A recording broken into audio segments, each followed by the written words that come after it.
महाभारत में मल्लों के जनपद के रूप में कुशीनारा का जिक्र आता है, पर आज सबसे ज्यादा इसे भगवान बुद्ध की अंतिम यात्रा यानी परिनिर्वाण की जगह के तौर पर जाना जाता है।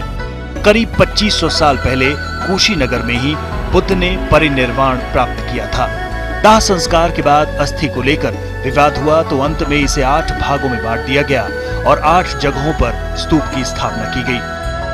सदियों बाद अंग्रेज पुरातत्वविद कनिंघम के नेतृत्व में कुशीनगर के बड़े इतिहास से पर्दा उठा और यहाँ कई बौद्ध स्तूपों और स्थलों की खोज हुई।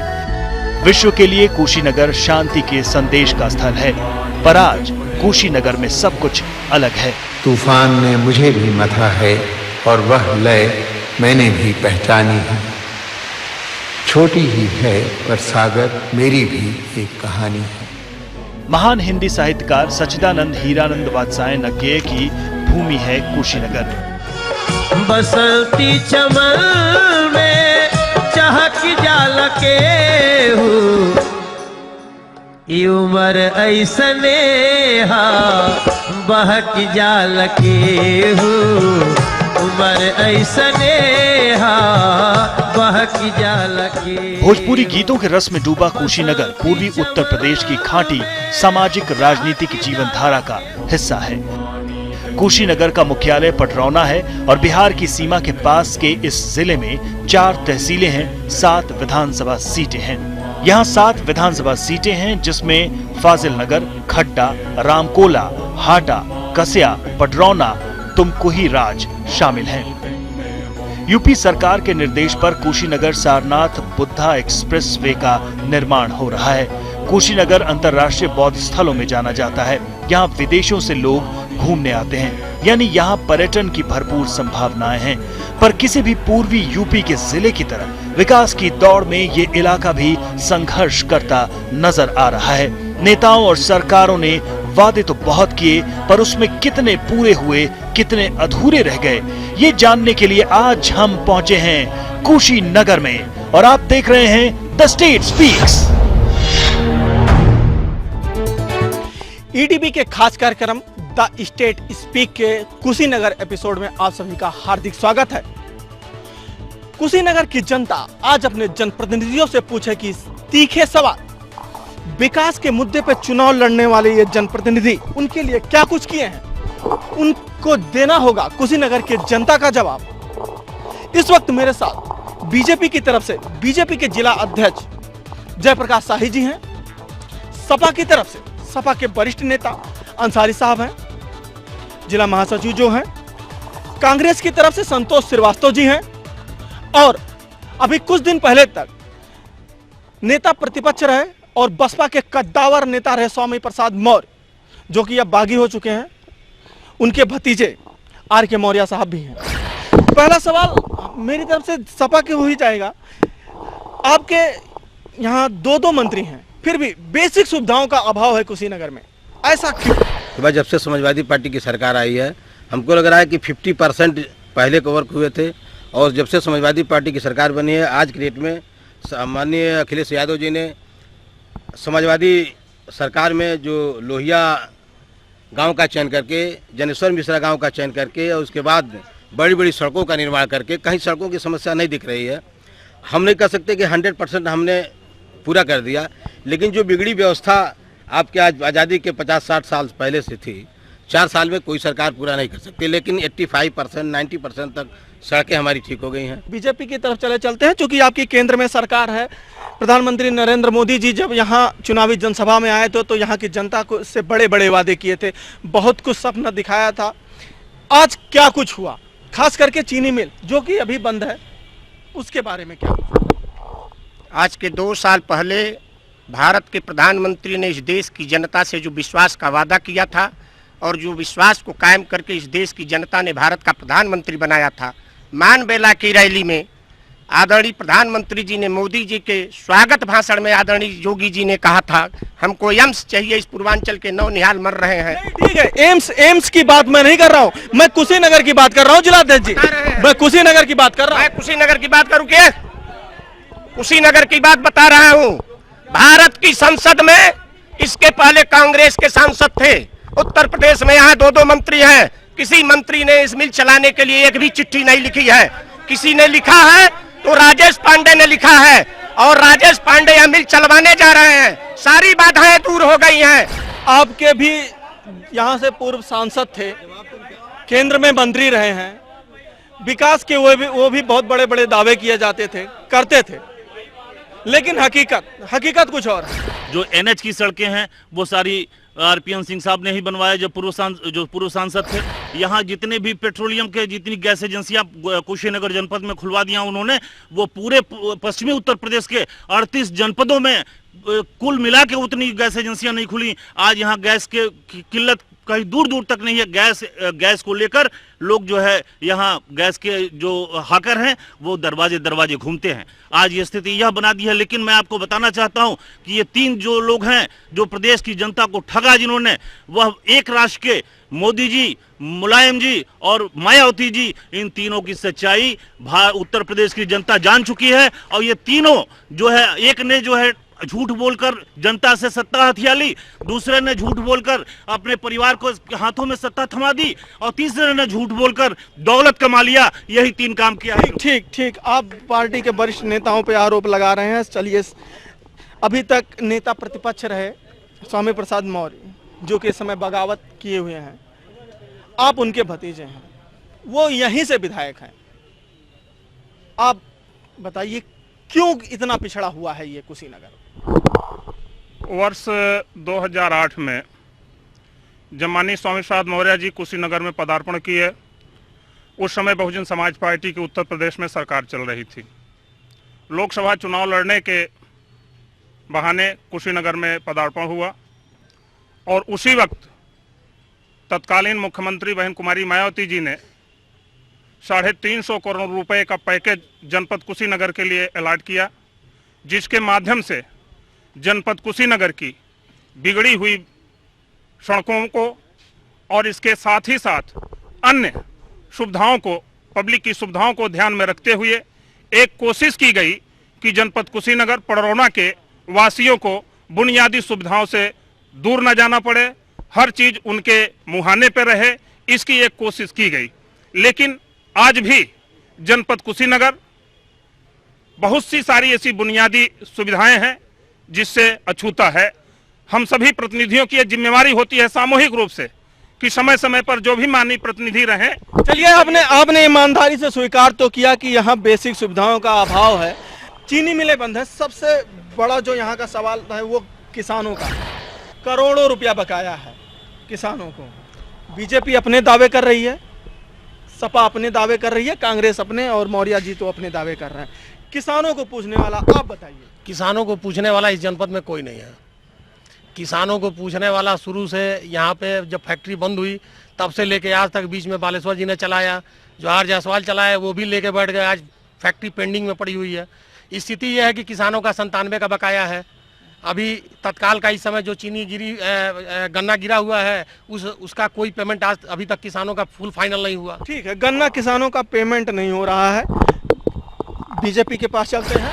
किसानों के सबसे बड़े नेता समाजवादी पार्टी के राष्ट्रीय अध्यक्ष मुलायम सिंह यादव हैं, और तथा मतलब आप यह स्वीकार कर रहे हैं कि आपके पार्टी में आप यह स्वीकार कर रहे हैं क्या? नहीं, और यहाँ इस जिले में किसानों के नेता के रूप में अपना लिखते हैं, कहते हैं, भाषणों में कहते हैं उत्तर प्रदेश सरकार के राज्य मंत्री आदरणीय राधेश्याम सिंह जी। पहली जिम्मेदारी किसानों को पैसा दिलाने की उनकी बनती है, हम सरकार में आएंगे तो दिलाएंगे। ठीक है, चलिए ये टाल रहे हैं, आप बताइए।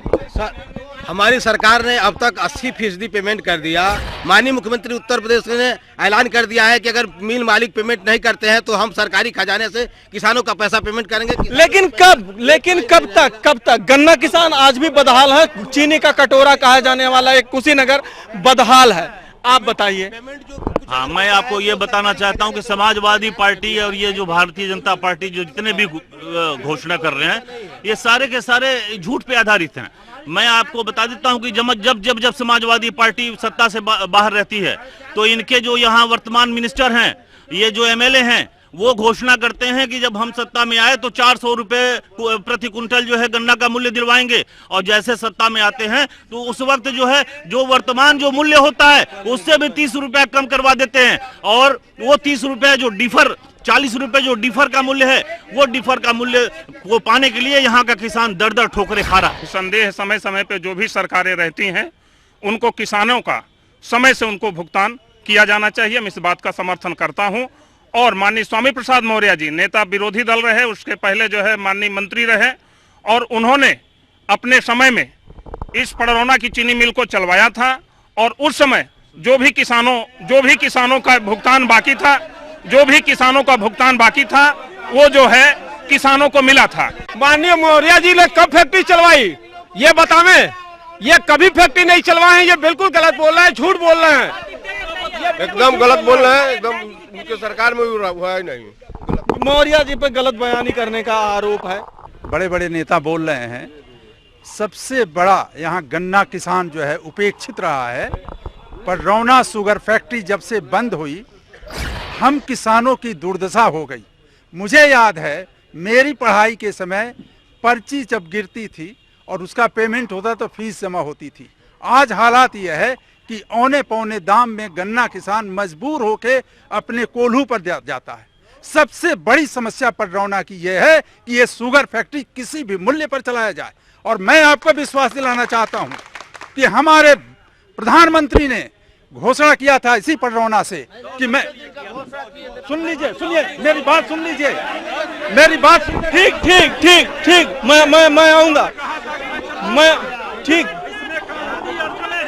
कानूनी अड़चनों का अभी बहाना बनाया जा रहा है जी।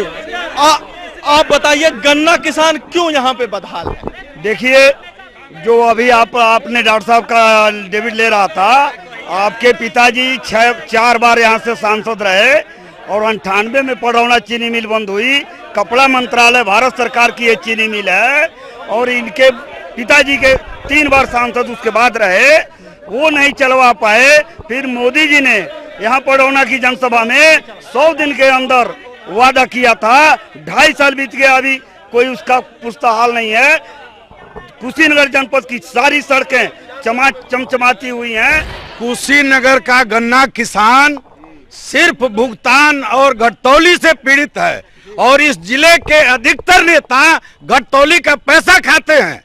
हमारे सुन लीजिए, और भी बहुत ही गंभीर आरोप है ये। और सुन लीजिए, हमारे मौर्य जी अभी नेता प्रतिपक्ष हैं, वो जब यहाँ सहकारिता मंत्री थे 350 करोड़ रुपया सहकारिता का बकाया था और उन्होंने कोऑपरेटिव बैंक को चलवाने का काम नहीं किया। उनको चलवाना चाहिए था। जो ये आरोप लगे हैं घटतौली, गन्ना किसान घटतौली से सबसे अधिक परेशान। जी, घटतौली आम बात हो गई है।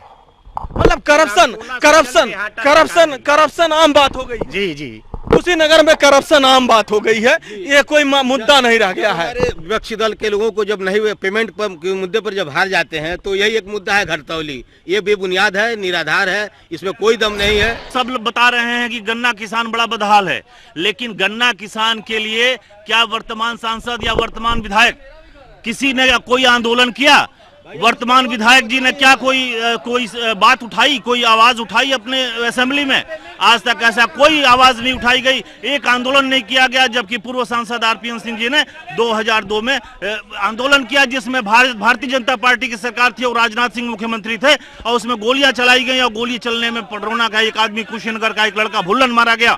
उसमें हम लोग 10 दिन गोरखपुर जेल में रहे। लेकिन गन्ना किसानों के लिए बातें तो बहुत होती हैं, लेकिन गन्ना किसानों के लिए आंदोलन कोई दल, कांग्रेस के अलावा किसी दल ने आंदोलन नहीं किया। आप अपने किसी जनप्रतिनिधि से कोई सवाल करना चाह रहे हैं, क्योंकि आप युवा हैं? मैं आज सारे जनप्रतिनिधियों से यही सवाल करना चाहता हूं कि चीनी मिल ही क्यों मुद्दा है? चीनी मिल ही क्यों मुद्दा है? क्या इस जनप्रतिनिधि को ये नहीं दिख रहा है कि युवाओं भी हैं यहाँ पे? एक युवा भी है यहाँ पे। बहुत बड़ा सवाल है, युवा है। मैं इस मुद्दे पे आऊंगा। क्या स्थिति है बिजली की यहाँ पे? पहले तो अच्छी मिलती थी, जब से इन्होंने वादा किया हमको लग रहा है कि पडरौना में 10 घंटे से ज्यादा बिजली नहीं मिलती। 10 घंटे से ज्यादा हम लोग उपयोग कर रहे हैं। ठीक है, 10 घंटे से अधिक बिजली नहीं मिल रही है, तो यानी कि यहाँ पे एक समस्या बिजली की भी है। बिजली की भी समस्या है, आप बताएं। हाँ साहब, बिजली की समस्या ये है कि अगर इनके यहाँ 8 घंटे लाइन चला दीजिए तो इनके सारे ट्रांसफार्मर टूट जाएंगे, केबल गिर जाएगी। क्योंकि जब से सपा बसपा की सरकार बनी है, ये प्लास्टिक का ट्रांसफार्मर बनवा रहे हैं।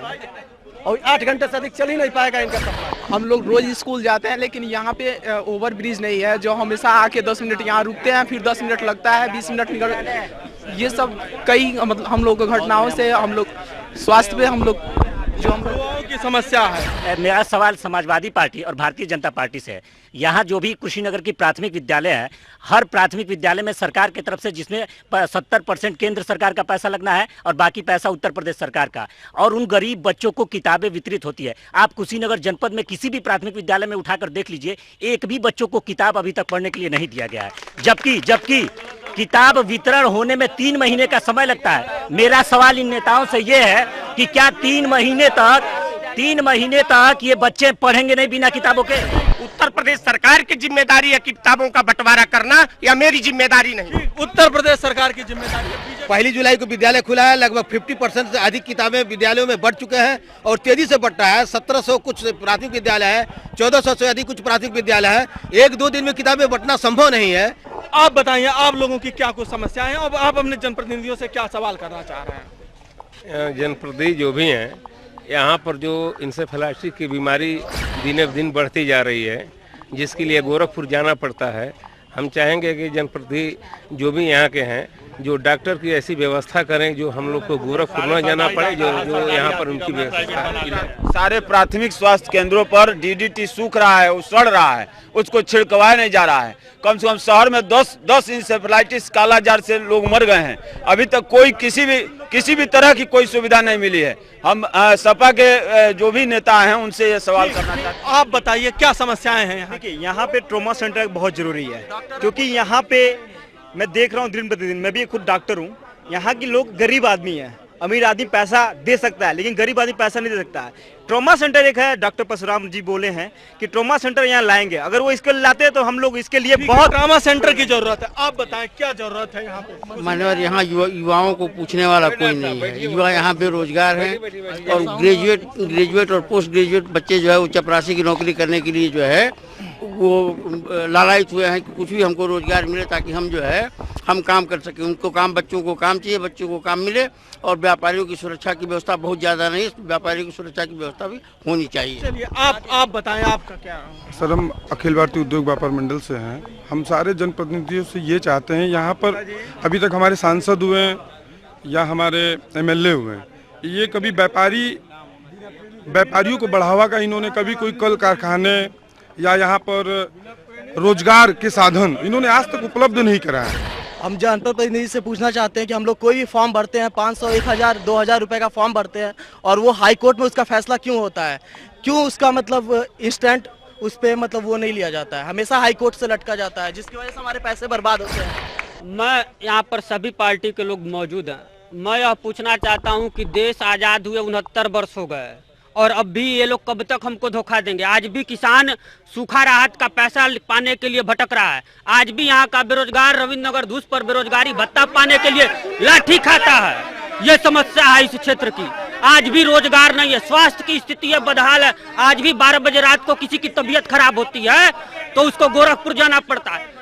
बिहार से सटा यह क्षेत्र है, इस क्षेत्र में सबसे ज्यादा मरीज इस क्षेत्र में आते हैं। यहाँ पर मेडिकल कॉलेज होने की बजाय गोरखपुर बनता है, इसका जिम्मेदार कौन है? इन सभी लोगों से पूछना चाहिए। नेताओं के अपने दावे हैं, पर आम जनता इन दावों की हकीकत कुछ और ही बयां कर रही है। पहला सवाल ये कि 2 वर्ष से ऊपर आपकी सरकार हो गई है, कोई एक बड़ा काम बताएं आपके माननीय नरेंद्र मोदी जी द्वारा जो किसानों के हित में हो।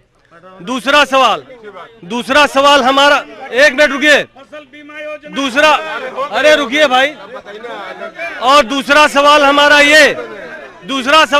ये है कि जो सुनने में आया है कि बड़े बड़े उद्योगपतियों के हजारों करोड़ व्यापार के नाम पर, उद्योग के नाम पर माफ कर दिया जाता है, और हमसे एक छोटी सी गैस की सब्सिडी और रेल की सब्सिडी छोड़ने के लिए क्यों कहा जाता है? व्यापारियों के केंद्र सरकार पे हमलावर है। यहाँ पे जिलाध्यक्ष जी, पिछले 2 सालों का हिसाब मांगा जा रहा है। माननीय अपने सांसद जी ने 1 लाख किलोलीटर का टंकी का शिलान्यास किया है। वहाँ एक्सरे मशीन 25 लाख रुपए का आदरणीय सांसद जी ने दिया है। इसके पहले जिला अस्पताल पर समाजवादी पार्टी के सरकार में स्टैंडिंग कमेटी के चेयरमैन थे आदरणीय राजेश पांडे जी, उनका पत्थर लगा है। ये अस्पताल भी उन्हीं का देन है और जिला जो केंद्रीय विद्यालय है उनके पिता की देन है। जो भी किया है भारतीय जनता पार्टी ने किया।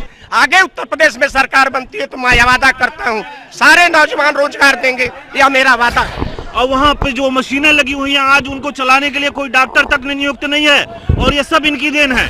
उत्तर प्रदेश एक ऐसा प्रदेश है जहां लाखों नौजवानों को कौशल विकास योजना के तहत प्रशिक्षित करके और उनको रोजगार पाने का अवसर दिया है। विकास के सवाल पर भी लोगों ने मुद्दा उठाया है। समाजवादी पार्टी की सरकार जब उत्तर प्रदेश में बनती है तो मुलायम सिंह यादव जी ने जिला बनाने का काम करते हैं। माननीय मुलायम सिंह यादव जी मुख्यमंत्री होते हैं तो रेल बगहा पुल बनवाते हैं। माननीय मुलायम सिंह मुख्यमंत्री होते हैं तो आपके धाड़ा में चीनी मिल बनवाते हैं। यहाँ सभी फैक्ट्रियों पर लगातार घटतौली हो रही है और भुगतान की बहुत बड़ी समस्या है। अभी तक किसानों के खाते में एक भी पैसा नहीं गया जो उन्होंने गन्ना गिराया था और न यहाँ बिजली मिल रही है, सड़कें बेहाल हैं। वो घटतौली जो है हर सरकारों में जब समाजवादी पार्टी की सरकार बनती है तो घटतौली होती है और कानून व्यवस्था बिल्कुल चरमरा जाती है। शिक्षा व्यवस्था के बारे में बीजेपी की तरफ से क्या कुछ किया गया, आप लोग क्या कुछ प्रयास? भारत के प्रधानमंत्री ने स्किल इंडिया के नाम पर नौजवानों को रोजगार देने का काम किया और मुद्रा बैंक दे करके बेरोजगार नौजवानों को रोजगार देने का अवसर किया है। मेरा काम है। नहीं, मैं बात शिक्षा की कर रहा था, शिक्षा की बात कर रहा था। आखिर क्यों मैं बात शिक्षा की कर रहा हूँ? 1,72,000 शिक्षा मित्रों को शिक्षक बनाया समाजवादी पार्टी ने। 18 करोड़ की लागत से आपको डिग्री कॉलेज हाटा में बना है। क्या यह शिक्षा से जुड़ा मुद्दा नहीं है? माननीय मुख्यमंत्री ने इसी गोरखपुर में इंजीनियरिंग कॉलेज को यूनिवर्सिटी का दर्जा दिया है। इनके दावे में कोई दम नहीं है क्योंकि ITI कॉलेज और जितनी पॉलिटेक्निक कॉलेजेस हैं वो उस समय की तत्कालीन केंद्र सरकार की देन है।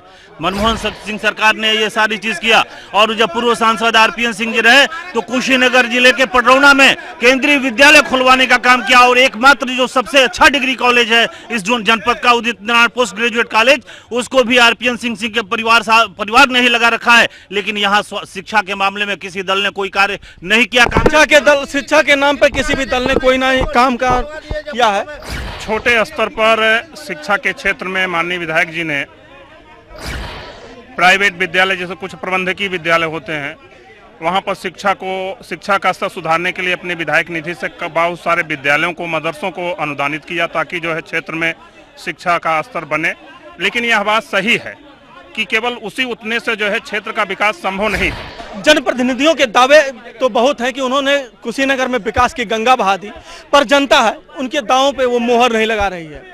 अब आगामी 2017 के चुनाव में जनप्रतिनिधियों को जाना है जनता के बीच और यह जनता बताएगी कि इनके दावों में कितना दम है। द स्टेट स्पीक में बस इतना ही। नमस्कार।